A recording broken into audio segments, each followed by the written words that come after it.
lesson, lesson number 7, we're going to be teaching modal verbs in German. As you may know, we have 7 modal verbs in German. Now we're going to cover them one by one. The first modal verb is wollen. Remember that when you want to pronounce this W in German, which is V, it is a labiodental sound, which means the upper lip touches the lower teeth. So we say wollen, wollen, upper teeth, lower lip. In English we say to want, wanting, want. So this is the first modal verb that we covered in the previous lesson. Now the second modal verb is sollen. Sollen is the infinitive form, remember. Now when we say sollen in German, in English we have these equivalents. So we have shall, should, ought to be supposed to be expected to, and also to be scheduled to. The third modal verb is können. Können means can or may when you want to take permission or when you want to get permission. For example, you say, can I go out? And sometimes you, instead of saying may I go out, you say can I go out, which means may I go out. So they are used interchangeably in this context. And also können means to be able to. That is also one of the meanings here. Müssen means must, have got to have to need to have got to be forced to be committed to, and also to be obliged to. Dürfen, which is the fifth modal verb, means may or to be allowed to. The sixth modal verb is mögen. Mögen means to like somebody or something, and also to be fond of somebody or something.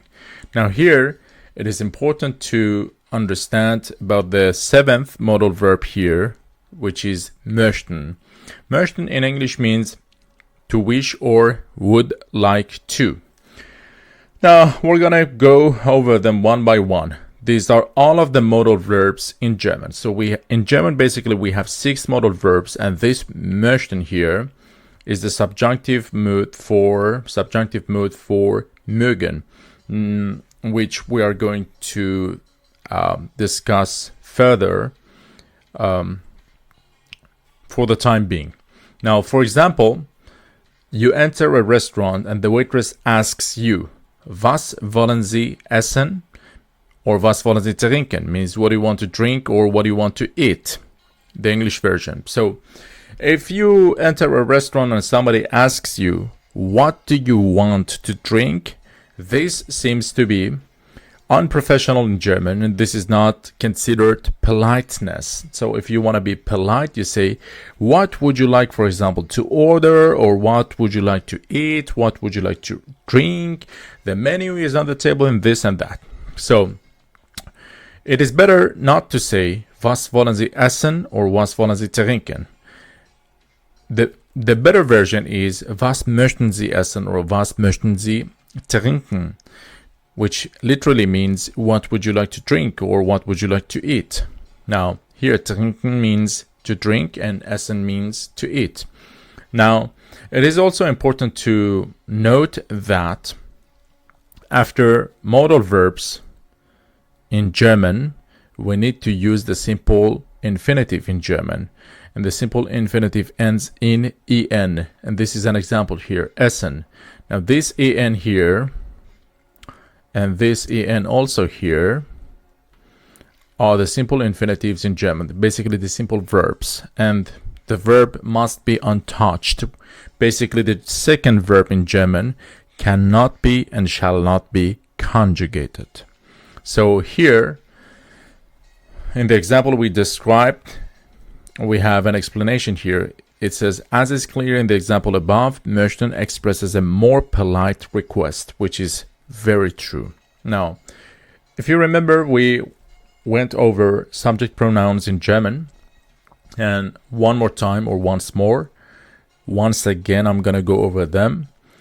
And so that we have also reviewed, or we have a review over the previous lesson. So ich means I, du means you, means he, sie means she or she, es means it, man means one, wir means we, alle means you all, sie, die means they, and also this z, which is always written with the first capital letter of S, is you formal.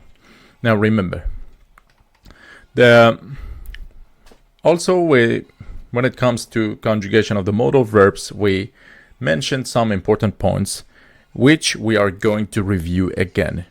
In the conjugation of modal verbs, the first and third person singular and the first and third person plural have always the same form. Now, the first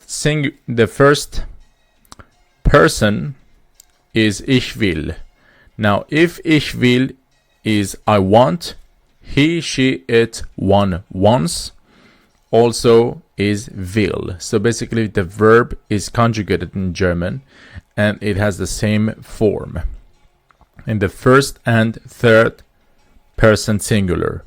And also the same thing goes to first and third plural, which we are going to see now. So I'm going to conjugate the verb wollen.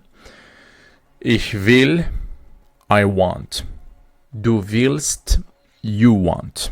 Will, he wants. Sie will, she wants. Es will, it wants. Man will, one wants. Wir wollen, we want. Ihr alle wollt, you all want. Sie, die wollen, they want. Sie wollen, you formal want.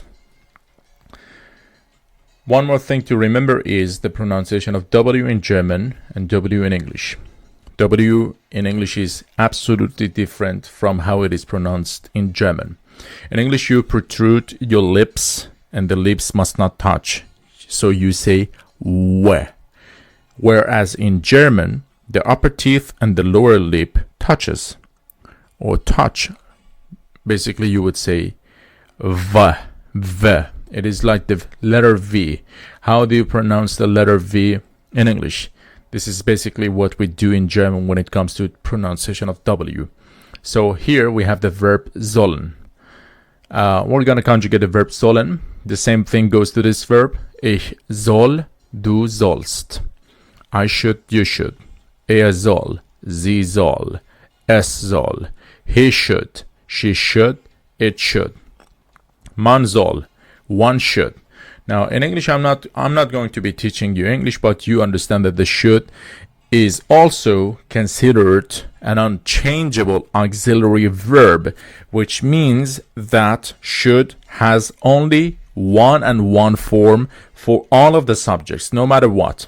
If it is the first person or the third person, should never changes. And after the verb should, we always have to use the base form. I should go.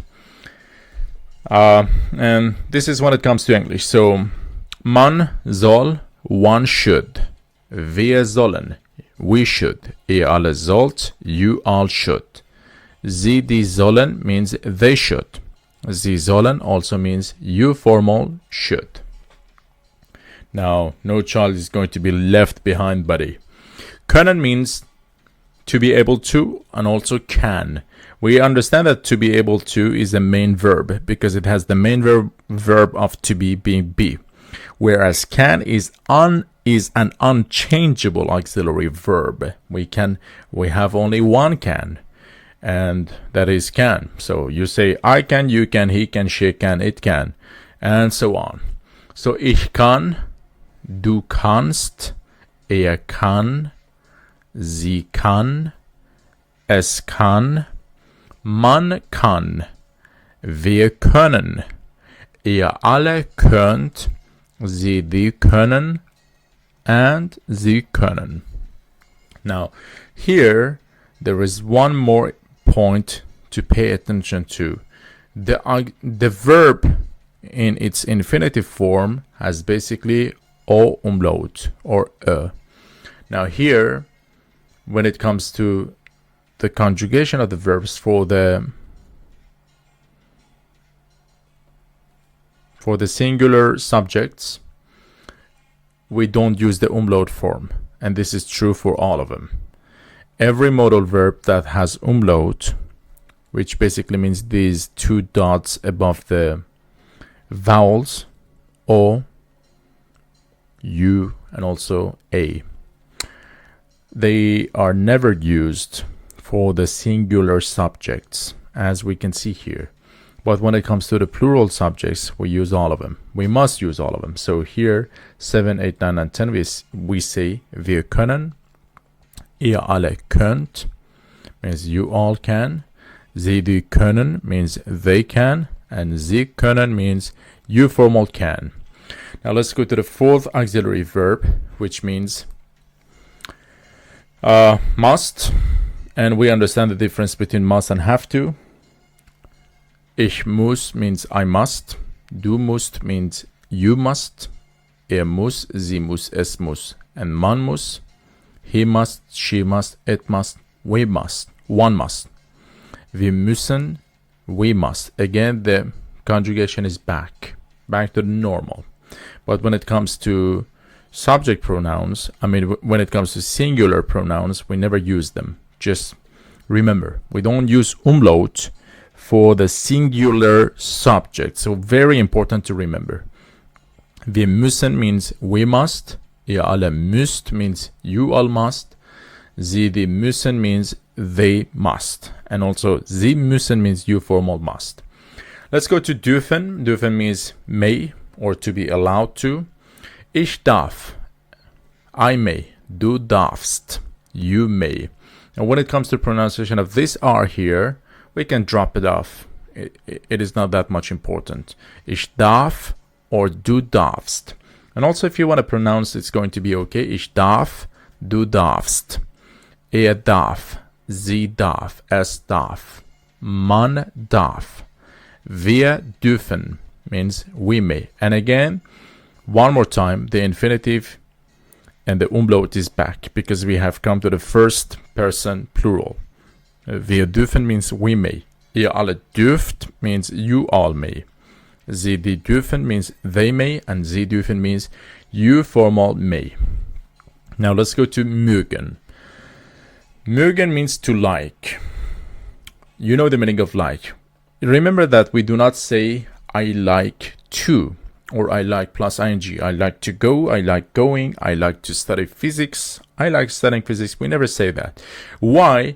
Because if you say ich mag and I like, a noun could be used here. So if I say I like ice cream, there is no to or ing form. The same thing goes to verb wollen or want. Now if you say I want, you can use a verb immediately after want in English. You say I want to go. I want to stay here. But if you want to use a noun, the verb particle or to or ing must never be used. So you don't say I want to ice cream. You say I want ice cream. Now here, that's the reason I haven't used to or ing after this like. So I never said I like to.